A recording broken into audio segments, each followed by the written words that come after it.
ዩናይትድ ዌስትሃምን ላለማሸነፉ 100% ሮበን አሞሪም ተጠያቂ ናቸው ብንል ምንም ጥርጣሬ የሌለው ነገር ነው። ዩናይትድ ከ5 ጨዋታ እንግዲህ አንድ የፕሪሚየር ሊግ ጨዋታ አሸንፎ 3 ናቸው ወጥቶ አንድ ተሸንፏል። ጥሩ የሚባል ግስጋሴ የነበረው ቲም በአንድ ተቀይሮ እንግዲህ አሁን ወደ መጥፎ ግስጋሴ ላይ ተመልሰናል። ተደጋጋሚ እንግዲህ የቶፕ 4 እድሎችን እያበከነንና ተከታታይ 2 የኦልድ ትራፎርድ ጨዋታዎችን እንግዲህ 3 ነጥብ ማሳካት እየቻልን አይደለም። በኤቨርተን ተሸነፈን፣ ትናንትና በዌስትሃም ደግሞ ነጥብ ጥሏል።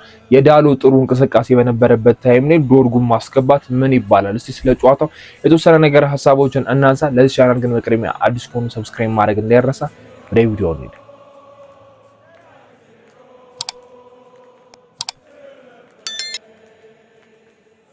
ከጨዋታው በፊት እንግዲህ ሲወራ የነበረው እኔም እንደነገርኳችሁ ምናልባት ብሩኖና ዝርክዚ በጨዋታው ላይ ላይገኙ ይችላሉ፣ መጠነኛ ጉዳት ያስተናገዱ የተባሉ ተጫዋቾች ሁለቱ ናቸው ሲባል ነበር። ከዛ ብሩኖ ደግሞ ወደ ስኳዱ ተመልሶ እንግዲህ ጨዋታውን እንደሚያደርግ ተነግሮም ነበር። ግን ደግሞ ያልተጠበቀው ተጫዋች ነው ጉዳት ያስተናገደው፣ ማቲያስ ዴሊት ነው። ማቲያስ ዴሊት ቀለል ያለ ጉዳት አጋጥሞት እንግዲህ በሄቨን ነበረ ጨዋታውን የጀመሩት። ያ ውሳኔ ራሱ አጠራጣሪ ነው።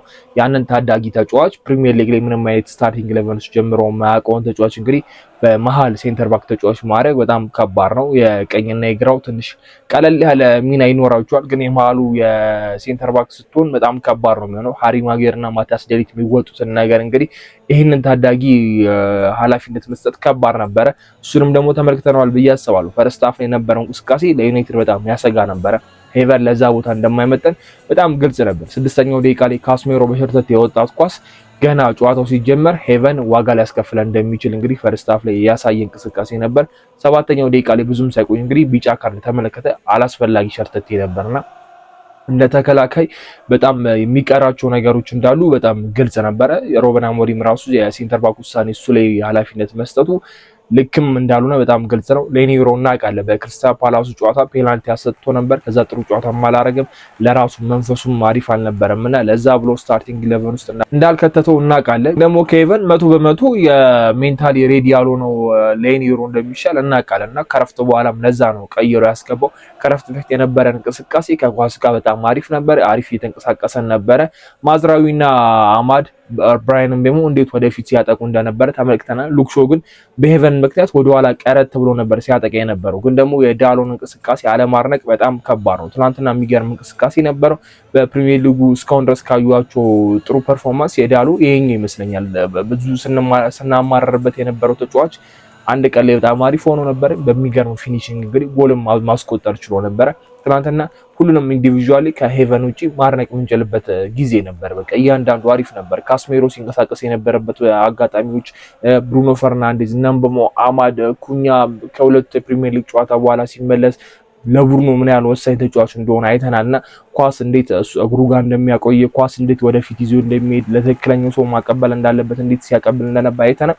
የትናንትናው ጨዋታ ጥሩ ተጫውቶ ኳሱ ኮንትሮል አድርገው በደንብ ሄደው ነበር። ግን ደግሞ የዌስትሃም የሎ ብሎክ አጫዋወት ትንሽ ከብዷቸው ነበረ። ይሄ ጨዋታ በድጋሚ አንዴት ነገር የተመለከትንበት ይመስለኛል። ዩናይትድ በደንብ ለሚከላከል ቡድን ይቸገራል። ኤቨርተን ላይ ያን ሁላ ኳስ ሞክረው ሳያገቡ ወጥቷል። ትናንትና ግን በዛች አጋጣሚ ዳሎ ማስቆጠር ችሎ ነበር። አሁንም ቢሆን እንዴት ሰብሮ መግባት እንዳለባቸው እነዚህ ተጫዋቾች እያወቁ አይደለም። ኳሱን እያንሸራሸሩት ነበረ። የአየር ኳሶች እየሞከሩ ነበረ። ጥሩ የሚባል እንቅስቃሴ ተመልክቻለሁ። ተጫዋቾቹ ላይ መፍረድ የሚችልበት ምንም አጋጣሚ የለም። ግን ሮበን አሞሪም የወሰኑት የዳሎን ቅያሪ ግልጽ አይደለም ለኔ። ዳሎን ለምንድን ነው የቀየረው? ነው ወይ ለመከላከል ፈልጎ ነው ለማጥቃት ፈልጎ? እኔ ግልጽ አይደለም እና የዳሎ እንቅስቃሴ በማጥቃቱም በመከላከሉም ጥሩ ነበርና 90 ደቂቃ አንድ ተጫዋች መጨረስ በጣም ኖርማል ነገር ነው። ግዴታ አይደለም። ሁለት ተጫዋቾች ስላሉ ማፈራረቅ እንደ ግዴታ ለምን እያዩ እንደሆነ አላውቅም እና ዶርጉ በቃ አሪፍ ዳሎ አሪፍ ከሆነ ዶርጉ ቤንች ብሎ ነው መጨረስ። ይሄ ደግሞ መከላከል አዲስ ኃይል ከፈለገ ደግሞ 80 ምናምን ሲደርስ እነሱም ማስገባት። ማርቲኔዝን ቀይሮ አስገብቷል እኮ ሉክሾ ነው ጭራሽ ያስወጣው።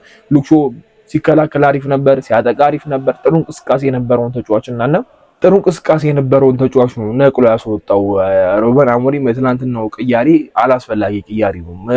የማኑኤል ጋርቴ ገብቶ ምን እንዳደረገ ራሱ ግልጽ አይደለም።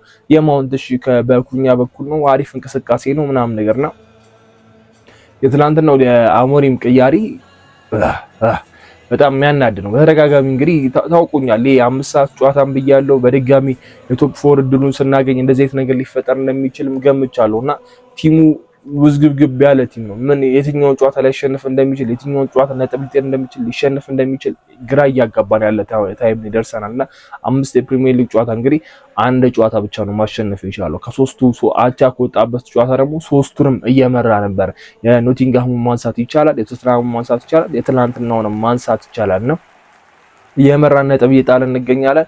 የኤቨርተኑ ሽንፈት ገጥሞናል። ክሪስታል ፓላስን ከመመራት ተነስተን ደግሞ አሸንፈናልና የነበረው ጥሩ ግስጋሴ አሁን ላይ የቆመ ይመስለኛል። 3 የፕሪሚየር ሊግ ጨዋታ አሸንፈን በቃ አሪፍ ላይ ወጥቷል እያለን ነበር፣ ግን ደግሞ አሁን ጭራሽ እየወረደበት ያለ ታይም ላይ ደርሷል። አሁንም ቢሆን የቶፕ 4 እድሉ በጣም እጁ ላይ ነው ያለው። ምንም ይሄን ትልቅ ዲፍረንስ የለውም። ነጥብ እየጣሉ ነው፣ ግን አብሮ ነጥብ እየጣለ ስለሆነ ዩናይትድ እየተቸገረ ያለውና የትናንትናው ጨዋታ ኢንዲቪጁዋሊ ሁሉንም ማድነቅ በቃ ግዴታችን ነው። ሁሉም በጣም ጥሩ የሚባል እንቅስቃሴ ነበረ።